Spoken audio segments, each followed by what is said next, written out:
weekend, my friends. This is Color Me Happy podcast. My name is Brandy Hofer, your host. Thank you so much for being here today. I sure do appreciate your time. If you don't know, we have a newsletter and a free group, Color Me Happy, and then our weekend inspiration newsletter where we share insights and inspiration. No kidding.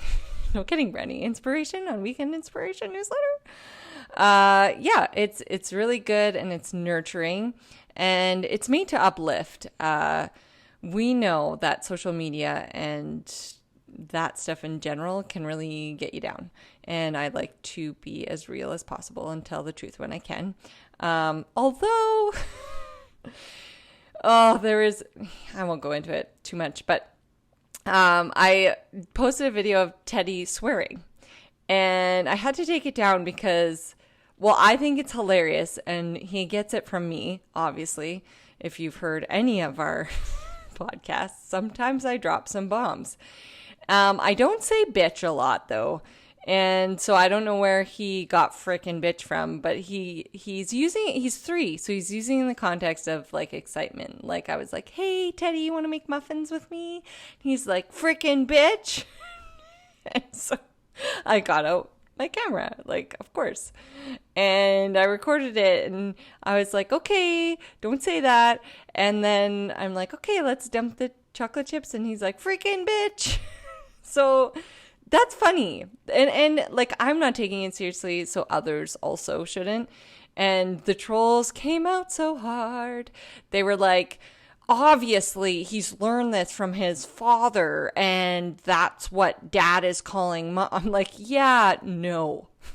Yeah, I don't think so. Thanks though for your invalid opinion. Clearly you haven't even looked at our, like what we do and what we're about. So don't share all the parts of yourself because the trolls will get you. I'm just kidding.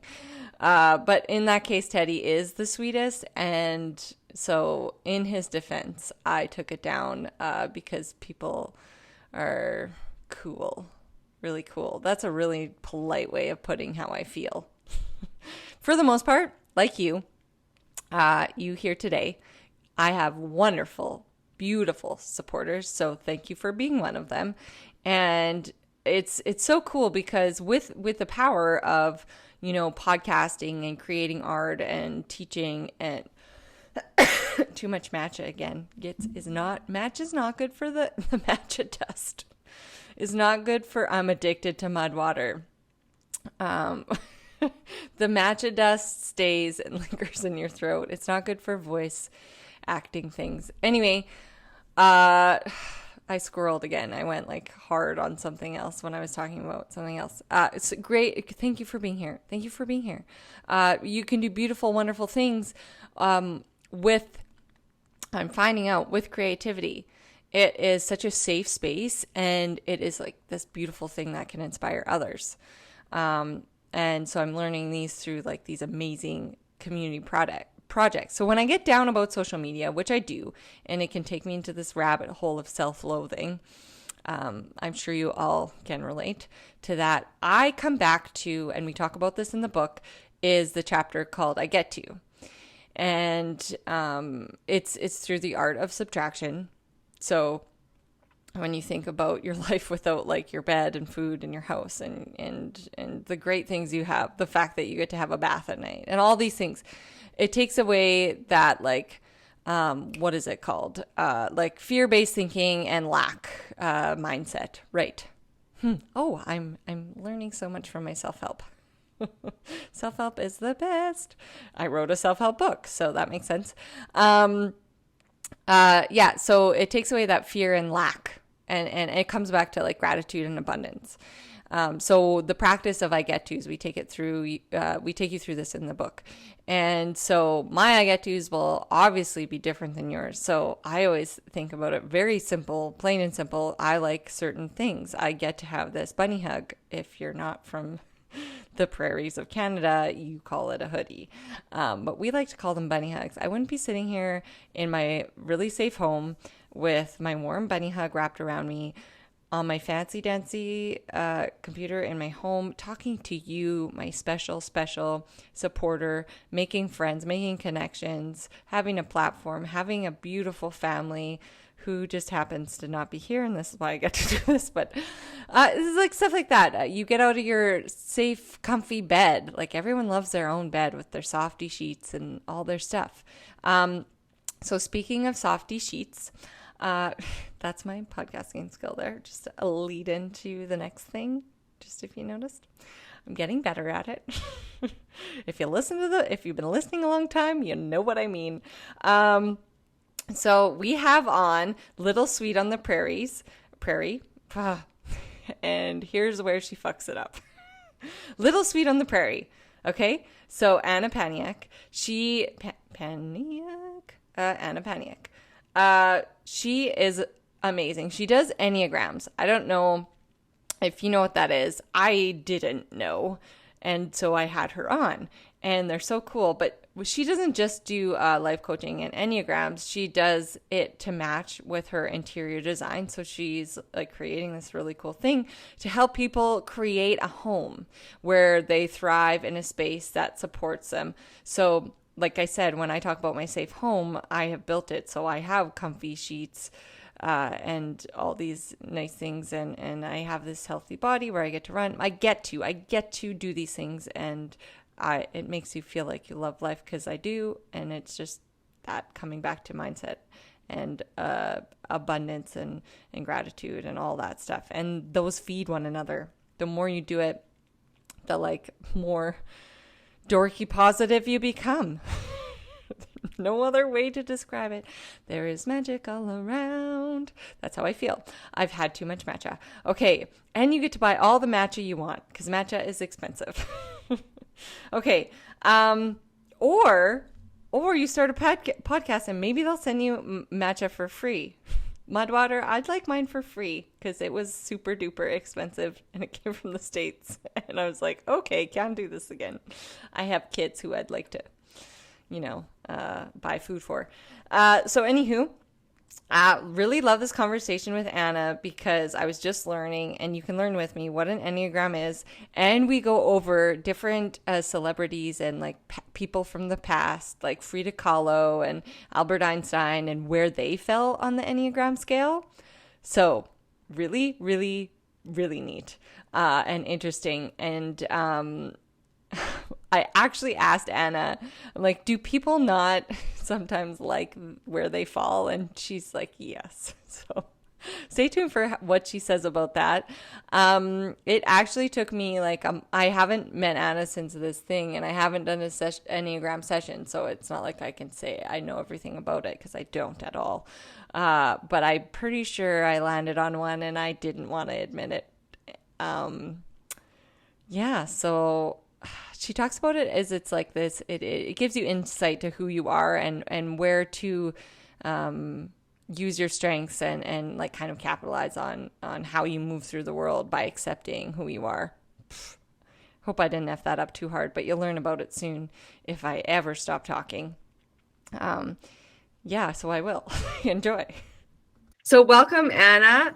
Thanks, Brandy. You look lovely, and I know you have a lovely home because we did Anna was actually, I'll tell the story, was kind enough. My photographer, Kristen Hickman, was super inspired by your eclectic space. Like, it's just so amazing. And your home. And she wanted to do a photo shoot in there. And I wanted to do a figurative female collection that hasn't started yet. But so in August, in the summer, we did a beautiful photo shoot. And actually, Anna was such a good sport that that morning I asked her to be also in the shoot. And she said yes, it was so much fun. I loved it. Oh, it was like, it was just a magical day. And I was so grateful that everyone was just so brave and so beautiful. And it was just an empowering day. And there's no way to describe it unless you were there. So it was for me too. It was magical.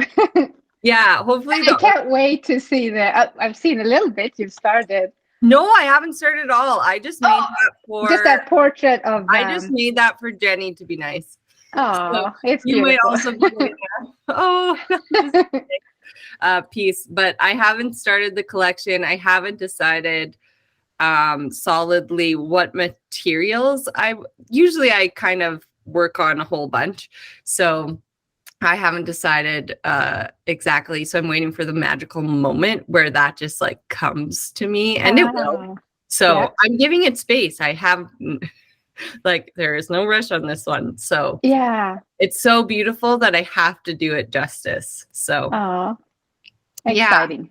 So actually Anna's here not to talk about our photo shoot, but to talk about Enneagrams. Am I saying it right? Yeah. The Enneagram. Yeah. Yes. Yeah. Which I actually I'm not at all familiar with. So I think I took a test once and it was so indecisive. Surprise. I'm not that indecisive, but I know that I don't know why. It was just two like strong ones and then all over the map. So what is it, first of all? Explain it to people. I don't really know. So explain it to me and everyone. Yeah. So it's a model of the human like psyche, like how it is a personality system, but it's so much more than that. It's really a mix of psychology and spirituality, and even maybe like mathematics. And so, but it describes 9 personality types, and why we behave and act, like why we behave and think and feel the way we do. Mm-hmm. So that's what it is in brief. Yeah. So why is it important that people get an Enneagram? Like, how does it help them? It really helps. So it is an awareness. It's a healing and growth tool. Really, that's what it's for. I mean, of course, personality typologies or tests are fun just to kind of find your type and see other people's types, but it's really meant to be used as a healing and growth tool. Mm-hmm. So it's kind of like a map. It kind of, once you find your type, it's like you find that, that red pin, like you're here.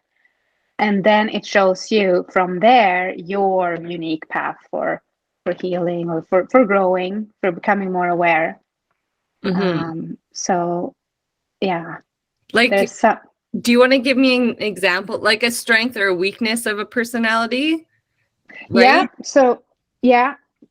So each, like everyone have their, like each type, there's no type that's better or worse than another type. They're numbered 1 to 9, but it's not like in order that one is better. Yeah. And there's also like, I don't know, I just printed this. I don't know how well it will show you, but you've probably seen the symbol. So there's arrows and lines in between, and so there's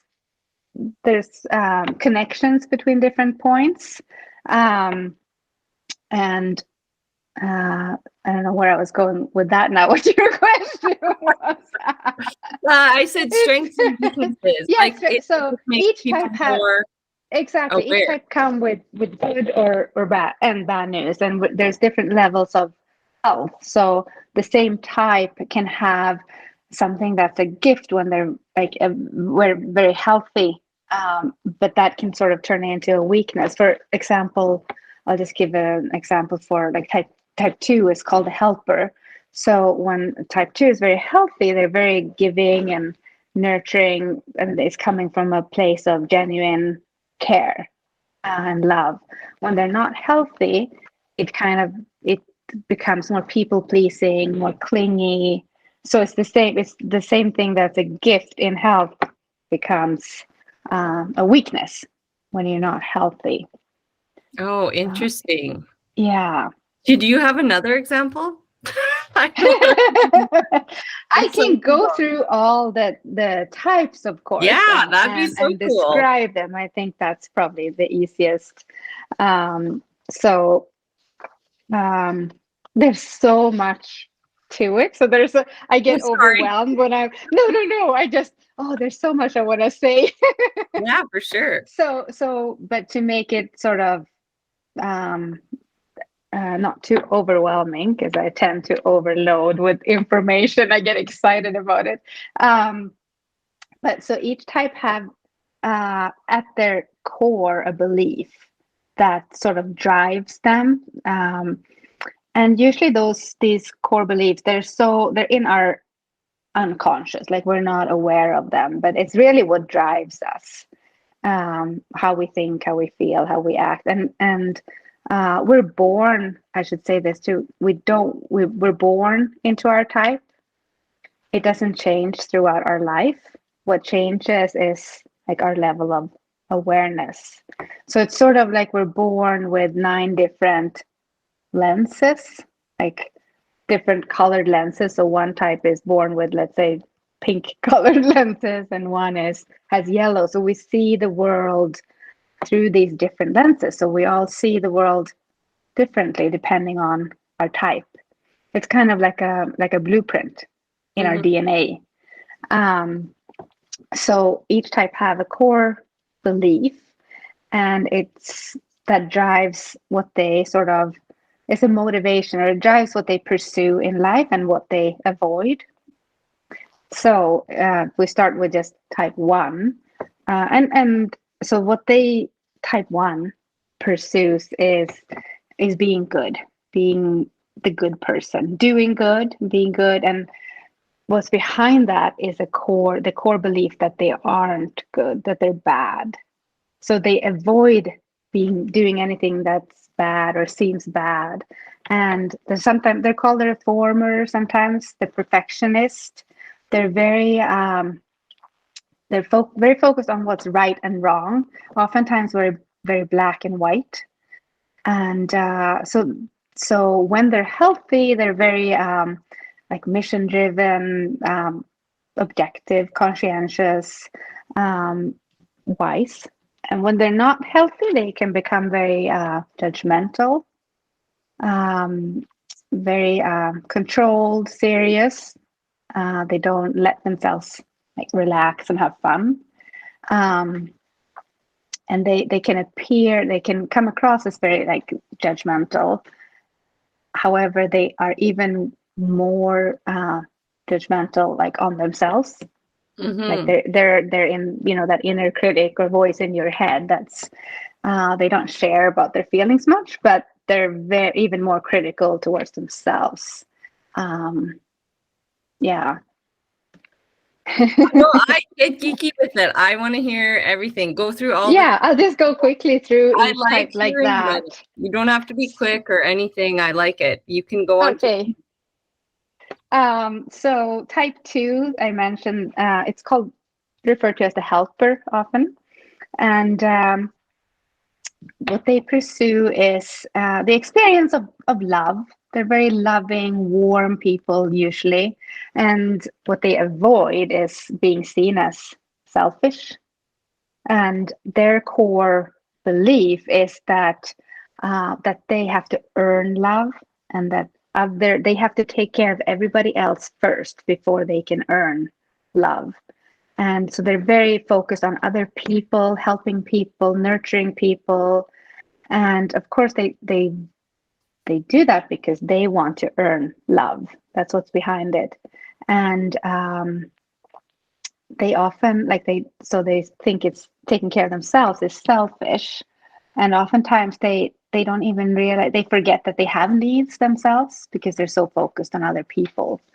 um so they're that friend who, like, they have this amazing gift of knowing, like sensing other people's needs, and also remembering like what kind of coffee you take or the names of your kids. And it just comes natural to them. They just so Mm-hmm. focused always on I definitely others. know people like that.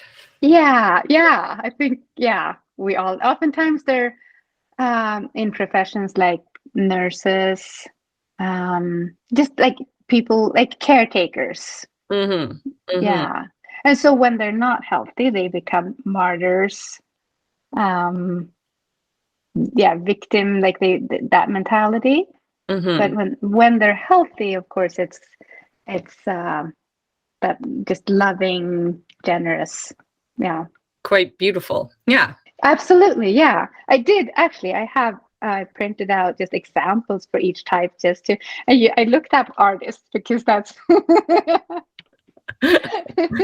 But I mean, there's famous examples for each type. If I go back to type one, like Martha Stewart is a famous example. That makes The sense. Yeah, Brene Brown is a good example, a very healthy one, type one. Michelle Obama, um, Meryl Streep. I looked at artists, like I said, but I don't know all of them. Gustav Caillebotte, I don't know. I don't know who that is either. Most of them were French names, but anyway, moving on to two, the artist was William Morris. Um, Other famous people are Dolly Parton, Desmond Tutu. Yeah. So Very moving on to cool. yeah, and so like I said, there's connection, there's lines if you look at the symbol. So each type will have another type that they tend to go to in stress situations, and then there's a type that they go to in when they're in that good place, like it's called a integration type. Hmm. And then we also have like the numbers on each side. So for example, when we're talking about the two, they have one on one side and the three on the other side. So they have wings. And usually we have one wing that we're more sort of familiar with.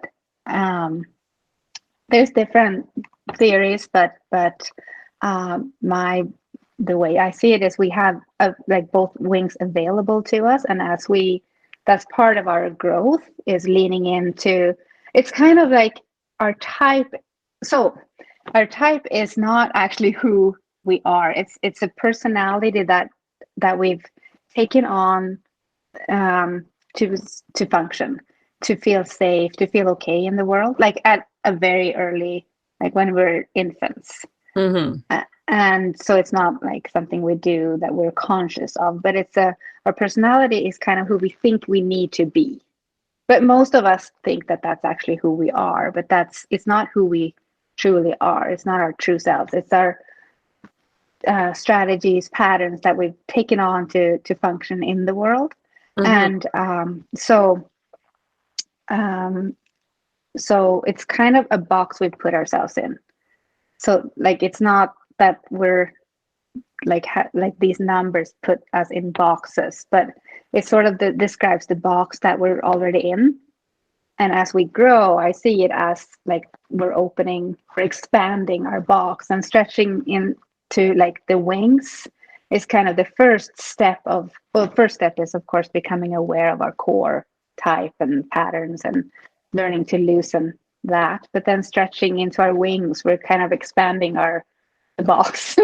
Hmm. And then we also stretch to those connection points. And really ultimately um, we want to maybe embrace like the good sides of the good um, traits of each of all types. We do have parts of all types in us, but ultimately the the the enlightened being like would have all the gifts of all types in a sense. Hmm. um, so the three is they're called the achiever or sometimes the performer. So what they strive for is success, being being the best. They can be very competitive, and it's like their belief is that their value comes from their success, their accomplishments. So they avoid anything where they might fail. They usually don't take on anything where they would risk failing. Um, and usually they become very successful. They have a gift of just of knowing what's going to be successful and how to do it. Hmm. And but what they do is they sort of um, they put on masks, like so depending on who the audience is, like and it's often like they see like everyone sort of as their audience, and they love being center stage and performing, and so they'll put on whatever mask the audience they sense that they want to see or whatever it's sort of appropriate in that what will be seen as successful in that situation. Hmm. So when they're healthy, they're very like they inspire others to be successful, and they can see what will be successful in a situation, so they can really help lift other people up. When they're not healthy, they're very focused on themselves, like very they'll run people over uh, to get where they want. Yeah. And they can become very vain, and deceitful, like with the masks they put on. It's all sort of an act, but who they really deceiving the most is themselves, because they usually oftentimes lose track of who they don't know who they really are, because they're so good at just fitting in and taking on whatever role. So I have a quick question in between 3 and 4. Yeah. So sometimes, like, do people have a hard time hearing what they are? Sometimes? Yeah. That Yes. was the hardest part. Yeah, it is. So, and that's why I really want to like stress with that these descriptions, it's not who we are. Like the gifts are our potential. That's who we are at our best. Or like, and the average sort of behaviors when we're not healthy, that's our patterns. That's how we're trying to just be okay. That's how we like are, like we yeah, that's how we believe we need to be okay, sort of. But it's not that we are bad. No, and it's human nature. It's just, and there's ebbs and flows. And we talked about this, not in my podcast, but in a Art Queens meeting. And we talked about how some seasons are meant to strengthen us. And exactly. So it's just, you have to accept those, as shitty as it is to hear sometimes. And people don't want to hear it. Like what you just described, I know that's not fully me, but I can probably say it's one of my, like a wing. Like, that's the thing. When I was tested, it was like, come back when you know what you're feeling.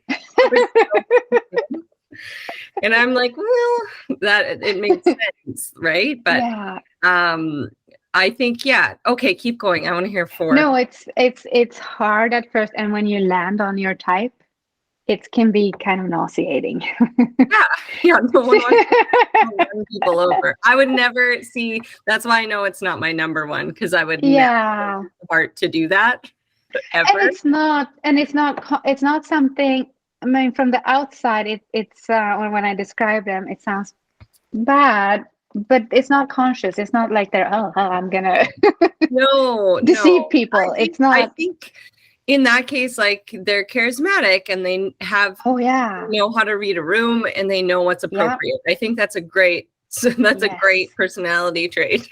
Right? Yeah, absolutely. Yeah.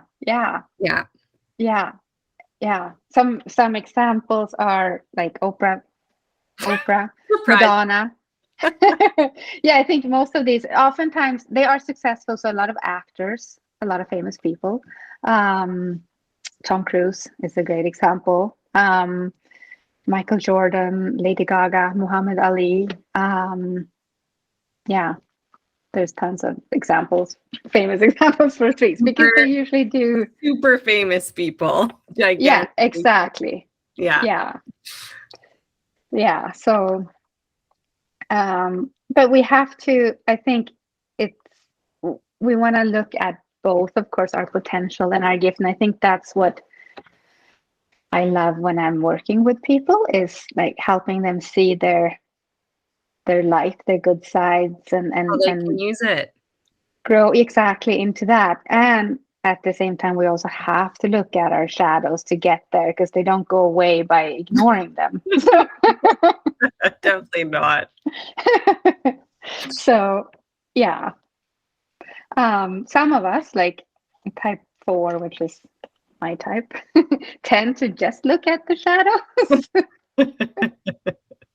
So the type 4 is uh, what they strive for is really finding out who they are, and so they're very inward looking. They avoid anything sort of that's ordinary, that feels like death. So they want to be, they strive to be kind of special, unique, but not in a sense to be more special necessarily than others. It's not about that. It's just that their core belief is that they are not, that they're insignificant, that they, so they really want to find who they are and find what's they think is missing, because that's also a core belief, that they're flawed, something is missing inside them. But they're not afraid to go like into the shadows, like I said, that like they that's kind of where they hang out a lot, especially if they're not healthy. They can get stuck in melancholy, and they love anything that's deep. And also, so they're very often artists. Not that other types can't be artists, any type could be creative, but fours especially are usually very creative.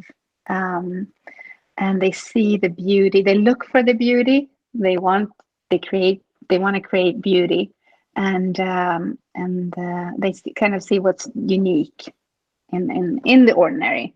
After being in your home, that makes complete Yes. it's the most beautiful home and well thought out and cared about space I've ever been in my whole entire life. Oh my! Oh, it is. Thank you. There was just, it was warm and neat, and like everywhere I looked, I found beauty.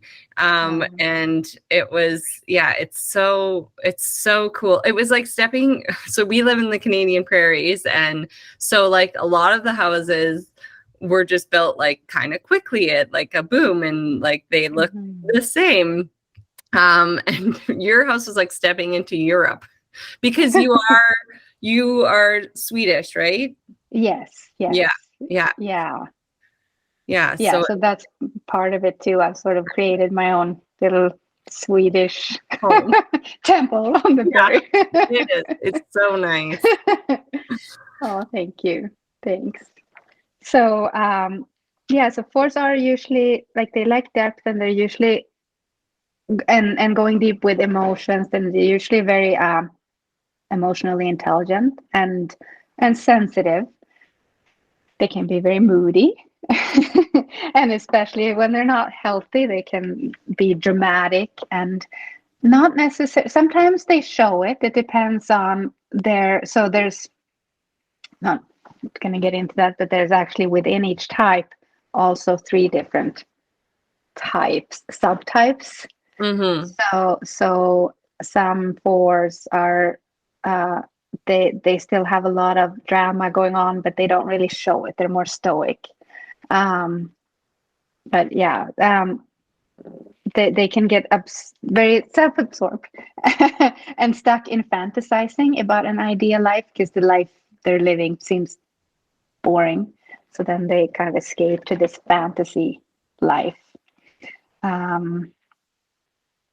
Yes, Frida Kahlo is a very famous example for type 4s. Prince, Bob Dylan, Leonard Cohen, my favorite artist, Billie Eilish. Those are good examples, I think. Those are great. Yeah, it all makes sense when you say the people. It's so cool. Yeah, it does help when you look at, and of course, I don't know that like most of these people have not typed themselves. So I think these are probably pretty accurate. However, I do think that nobody else knows truly your type. Like, you're the only one who can truly know your type for sure.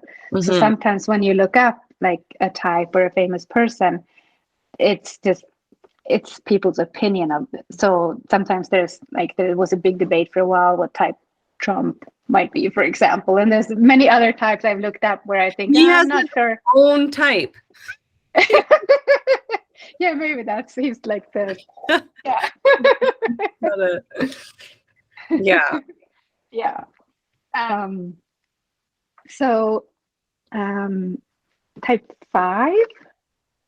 You want to move on to I do. I type want to 5? hear all of them, and I'm sure everyone wants to hear all of them so they can be like, "That's me."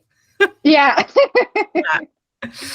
And it can take a while to, I think when I first learned about the Enneagram, when I read about type 4, it was that nauseous feeling. And at the same time also like, what, because type 4s often feel like nobody understands them, that they're so different.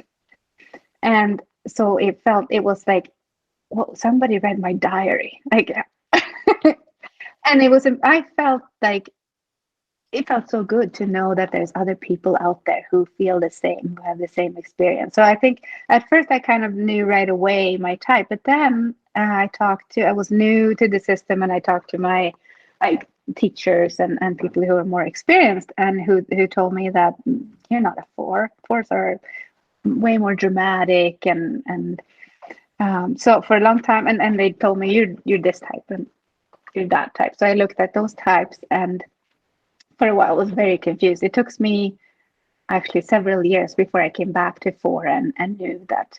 And that was looking at the subtypes that I mentioned. That's when I realized that, yeah, this is for sure my type. So, and I think there's value in taking your time, because it's still, if you're interested in this stuff, it's kind of, it can still be part of your journey, and also learning about the other types. I think you gain, at first you see types, and it's just for fun, but then once you learn like that what's behind it, you gain understanding and compassion for personalities that you might have had a hard time Right. Like, why dealing can't with. they be more, or Yeah, because they just aren't. yeah, exactly. And Yeah. also I And think, children, like, you should know your children, oh, it's so good to right? know your kids. Yes, that's helped me so much. My daughter is probably the same type, or probably she's the same type, so that's an easy one. Yeah. But my son is an 8, which we'll get to. If I didn't know the system, I would have thought that he's like he's very easy to like. He goes to anger very easily. And I think had I not known, understood his type, I would have thought that, oh my goodness, he needs, we need to do something. Yeah. He's How got do anger we, issues, but it's healthy actually. It's just so different from how I function. it's harder for you to understand that. Yeah, Right. I definitely like have to balance so many emotions every morning. They're all so different. Yeah. And it's overwhelming. Yeah. And and that explains how siblings, kids can be, even twins, can have such different personalities. And Mhm. of course, how we raise them affects them too, but they come in with their own personality. Oh my gosh, yes. Yeah, yeah. So type 5 is called the investigator, or sometimes the observer.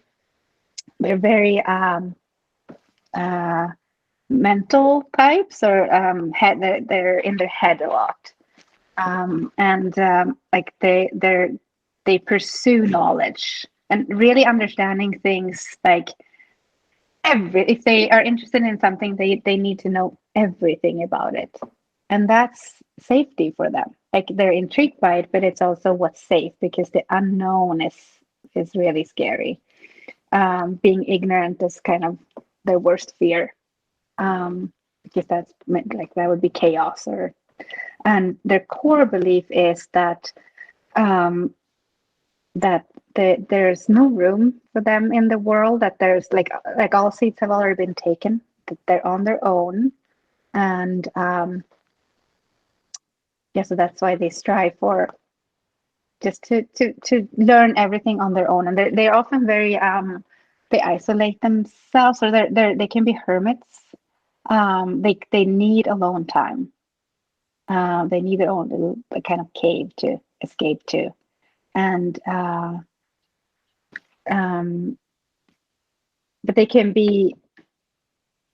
have this quirky sense of humor. They can be very whimsical and visionaries, like very inspiring. Albert Einstein is a great, I think, example of a type 5. But yeah, when they are not healthy, they can become very detached, like detached from emotions, and from people, and just retreat into their heads. Yeah. Some other examples: Van Gogh, Stephen King, yeah, Einstein, Charles Darwin, John Lennon, Leonardo da Vinci. Yeah, I was going to say, is Da Vinci one? Yeah. Yeah. Very, very, like geniuses. Yeah. For sure. Yeah, very, very smart. Yeah. So type 6, they're called a loyalist. And what they pursue is safety, security, something that they can trust, to hold on to. So their worst fear is like the unknown, the unfamiliar, and they can be very anxious, very doubtful. They don't trust anyone. Like they believe that they can't trust anyone, and even themselves, like even their own thoughts. So they can become very indecisive. They're very much kind of they can be contradicting. Like they can be very much either or, either very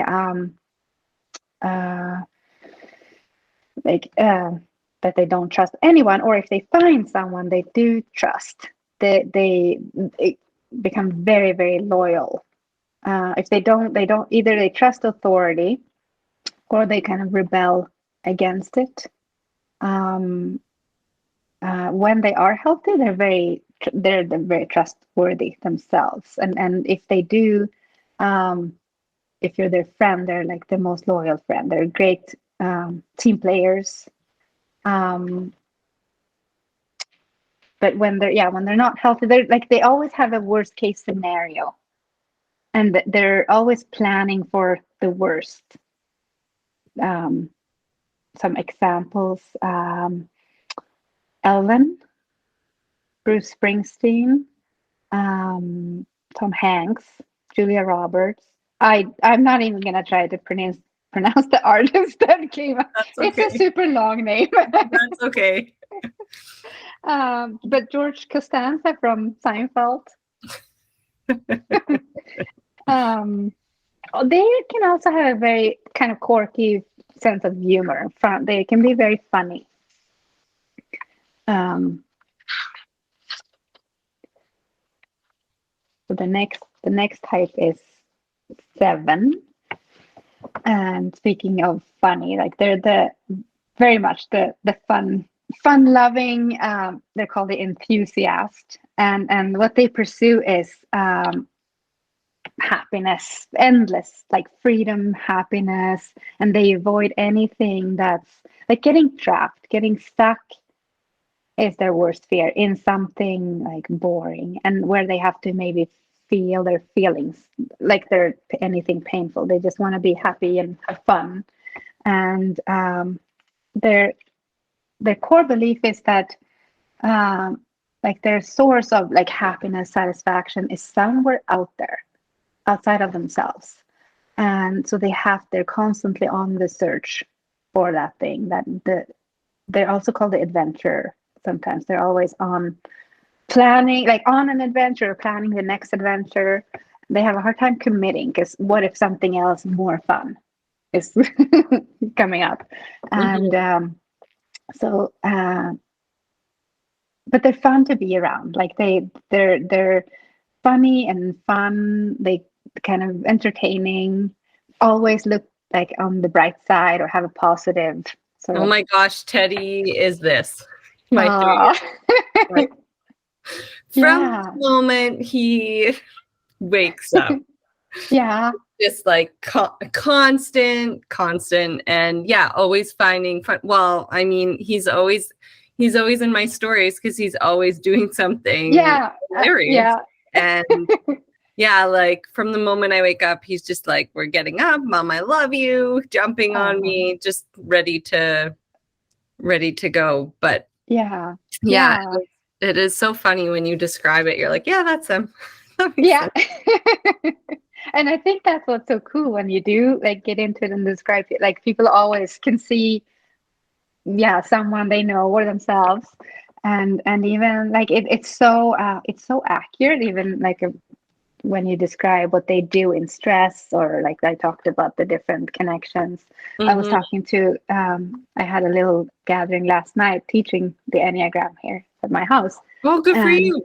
yeah, and so fun. And I was describing uh, the one, like the first type I talked about, the perfectionists who are always very kind of serious and strict. But I said, and she was thinking of someone she knew that, oh yeah, that's totally him, very black and white. And then I said, but when they go on holiday, they let loose. They become they actually go to type 7. That's their integration point. So when they're on holidays, they become a totally different person. They are fun loving, We all. relaxed, crazy. Yeah.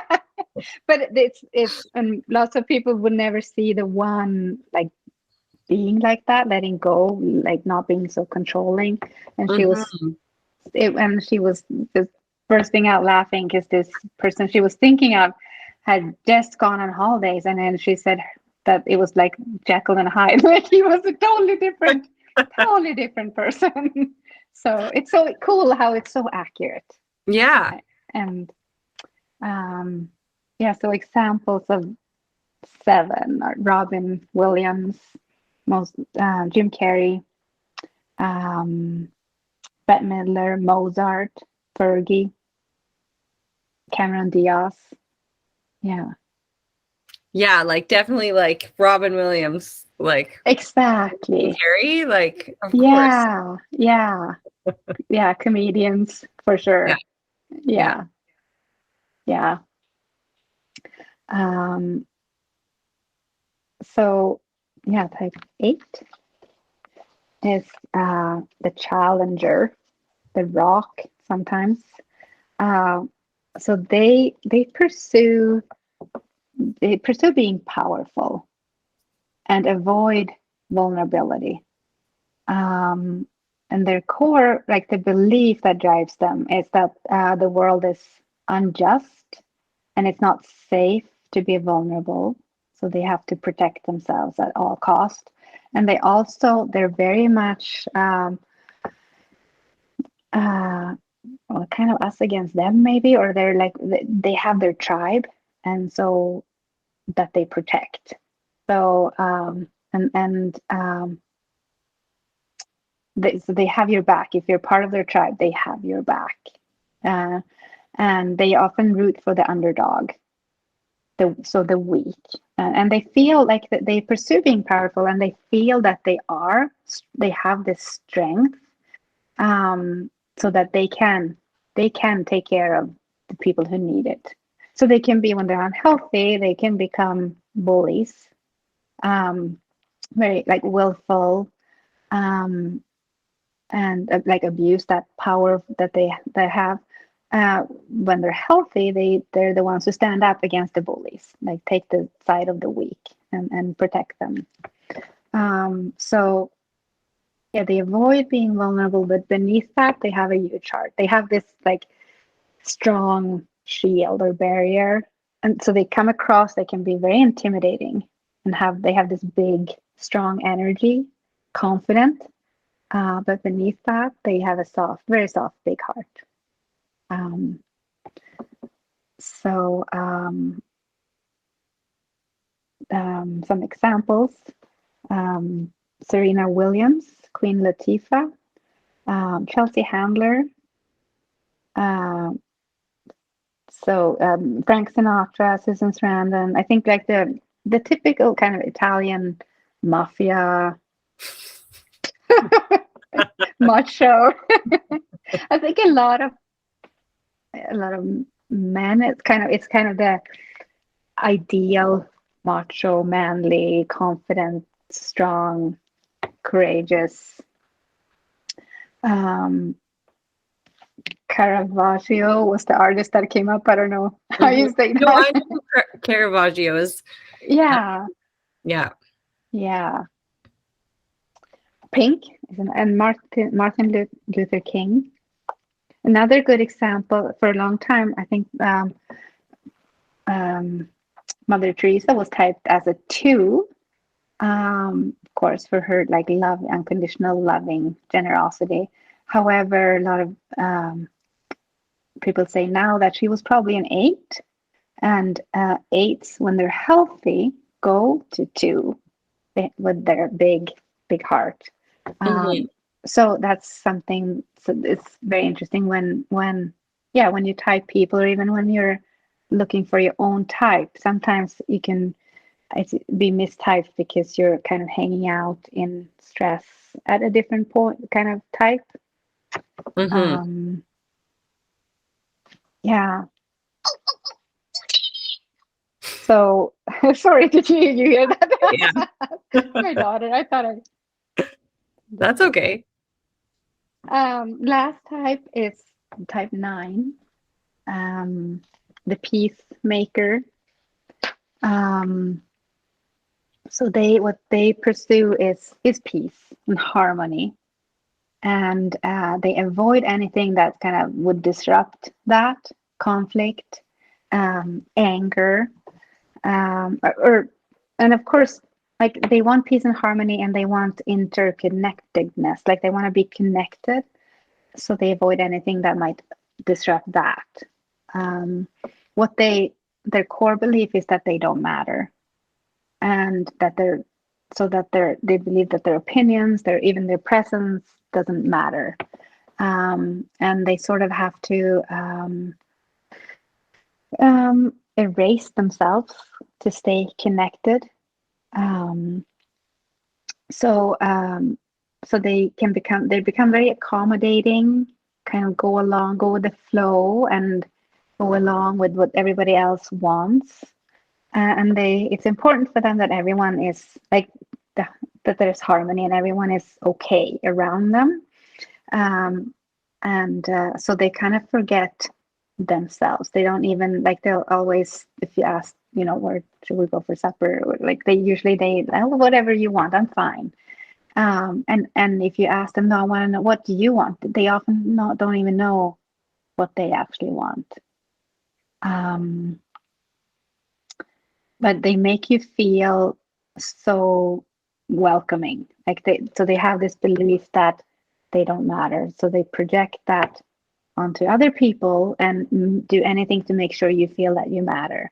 So in their presence, you really feel like you belong, like you matter. So when they're healthy, they're like great mediators. They tend to always be able to see all sides, and like they just want everyone to get along, so they can see all sides. And but when they're not healthy, they can become very like passive aggressive, stubborn, apathetic, and accommodating, like I said. I think so. Some examples are Winnie the Pooh is a good example.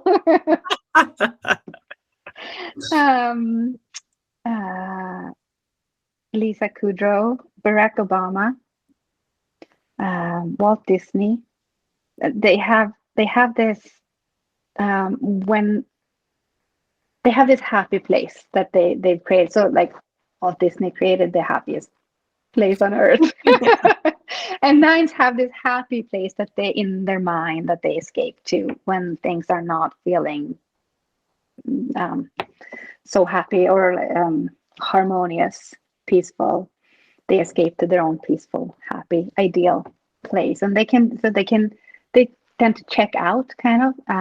They're present, but they're actually not really present. Yeah, that was all types. Thank you. Have you ever had someone and not be able to figure it out? Absolutely, yes. Really? Yeah. Some people, sometimes it's so easy. And sometimes I found, sometimes it's harder for sure. And I think it once you get into, that's when the subtypes are really helpful. So within each type, there's, like I said, 3 subtypes, and there's one of those 3 subtypes that's kind of a counter type. So they don't really look like the typical type. So that can be very helpful. Yeah, But, because after you describe them all, I'm like, I still don't know. Like I still don't fall strongly into one. It's so yeah. And we all have all types in us. It's just that one is our core dominant type, and then we have like these connections. And this was brief description. Oh yeah, for type. sure. There's so much more in depth than you just described. Yeah, but it's so profound hard. and dynamic. Yeah. Yeah.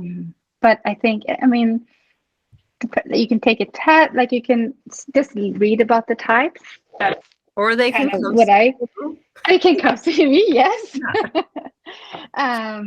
Or do, like, I've done a few different workshops, and tests. I think that take them with a grain of salt. Like depending on the test, they can be very misleading.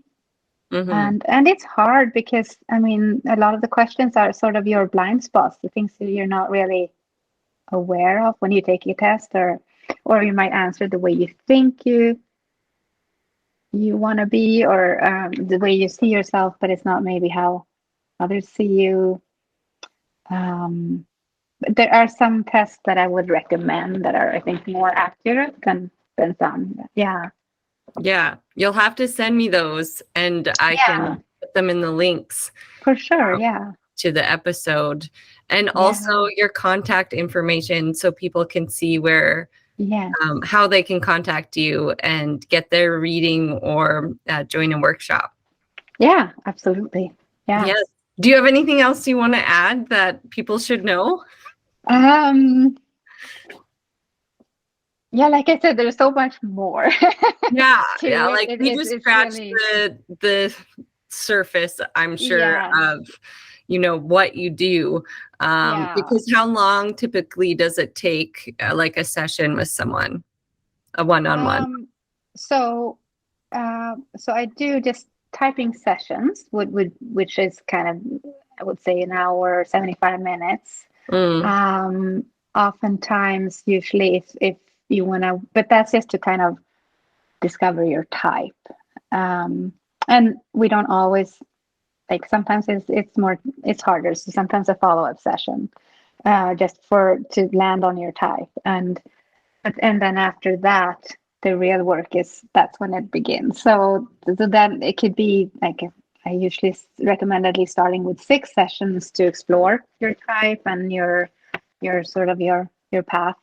And then some people continue a lot longer. Yeah. So, I think you can. There's so much value in figuring out, knowing yourself. Yeah, it is. So exactly. Yeah. And also, like you said, like your kids, your family, friends, it makes so much sense of stuff like that's happened in your life and things you're dealing with. It's and really, I think the biggest thing for me has been self-acceptance, self-compassion, and self-acceptance, and being able to discover that you don't have to be the way you've always thought, like do things the way you've always done them. You're not stuck in a certain way of being, just because, and there's nothing wrong with who you are. Yeah. I think, yes, self-acceptance is so hugely important for and self-love and self-care. You just can't, nothing else functions in your life if you're not, at the root of it all, right? If you're not rooted yourself. So thank you. This was so interesting. Thank you. And it's nice to see you again. You too, Brandy. And we'll chat soon. Thank you. Now Yes, I sounds good. in-depth understanding can kind of tell people what an Enneagram is, and Yes. It's just so cool. So Yeah. Yeah, if reach out to Anna, and I will leave the contact information in the notes. Thank you. Okay, sounds awesome. Thank you. Have a great See you. weekend.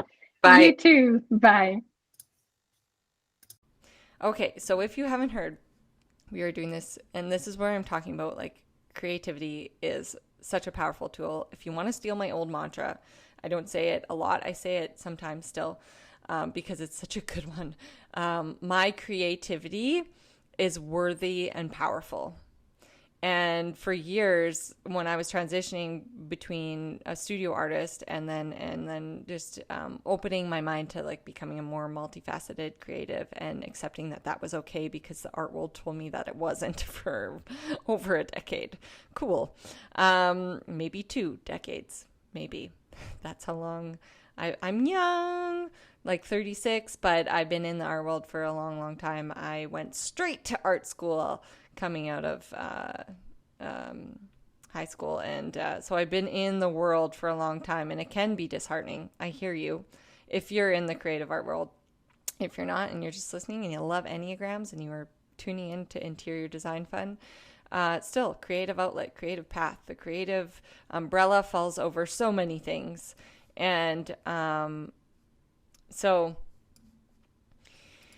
yeah. Okay. Sorry, I'm double clicking, multitasking. That is like a life of, well, I'm a mom, so I'm always doing that. Anywho, it can do really powerful things. And for example, what it turned into was a 2,600 square foot mural. It's called Choose Love, Join Hands, and Truth and Reconciliation. And it is a very beautiful project that I every day am grateful to be a part of, shining light on people who have been and are in pain, and our Indigenous friends, and I can't believe I found myself here. It is surreal, and I'm grateful for this opportunity because it means so much to so many, and I get beautiful messages every day, and we haven't even started. So it's pretty cool where you'll find yourself with your gifts. You have these beautiful, beautiful gifts, and they serve a purpose. They are your creativity. Creativity is worthy, and it is powerful. So take that away. Take it. You can have it. I love sharing. I love sharing and telling the truth, if you haven't noticed already. And saying what's on my mind. So also we have a beautiful community where we share in our insights and dreams, and where we feature our members and have them on the podcast. It's our Color Me Happy community. You can join now. It's free. The link is in the notes. And also you can sign up for our weekend inspiration newsletter at brandyhofer.ca, which is also in the notes. Easy peasy, lemon squeezy. So thank you, friend, for being here. I'd also like to thank our sponsors, Red Bicycle, Oasis Hot Yoga, and Spin Studios, and Nuvo, who make me feel beautiful inside out. And speaking of things and being a woman in this world, and us taking on the world, or trying to, I know I am. I'm listening to Melinda Gates' book right now, and I'm like, what if I got into philanthropy? I get so inspired and so excited. Maybe I feel like already with my creative gift I am, because with this project that is upcoming, I get to donate, or I am, not I get to, but I'm doing it. I'm donating $25,000 back this year into creative trauma programming in our community and surrounding areas. And that will be a long journey too, finding out where those funds go in the right places and avenues, and hopefully changing people's lives. I feel like it's the least I can do. You feel more.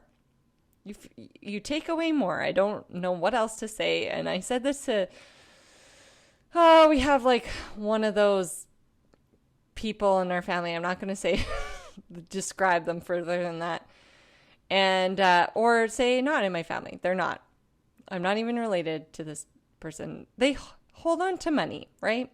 And I said to my dad, I was like, what if I believe that I can grow and support my family and support my ideas and live my dreams by giving back a whole bunch. And I think that can work. I think that is a fuller, happier life. And what greater thing could I do but have purpose and help others? I'm like, I'm pretty sure, Dad, that this will work. I said that last year. So it is working, and you can find that project. You can donate. We are raising money for it. It has phase 1, phase 2, phase 3, because it's 2,600 square feet is only like 15% of the building exterior. And so it's quite big, but the community is coming behind this. It is amazing. So, okay, I was in the tip of Nouveau. Self-care is not selfish, it's necessary. So in order to take on big projects and do your thing, using your worthy creativity with all its power, you have to step back and take care of yourself when you feel the need to do that. Last week, I felt like I needed to do that. Like I always talk about, women, we know when it's coming. We know when we need to go into a hole and tell everyone to leave us alone for a second. So when you know that day is coming, have some time for yourself. Read, take long walks. I took so many walks. It was nice out. I took long walks. I was like, hey guys, want to go get some gum from the co-op gas station? Let's walk there. It takes an hour and a half for my kids, 3 kids to walk somewhere. So just get outside, kill time, take care of yourself, and thank you so much for being here. We sure do appreciate your time. I hope you are finding value in who you are, what you do, taking care of yourself to the best of your ability, because that's where it starts. It starts with you. It starts with loving yourself. And I bid you goodbye, friend.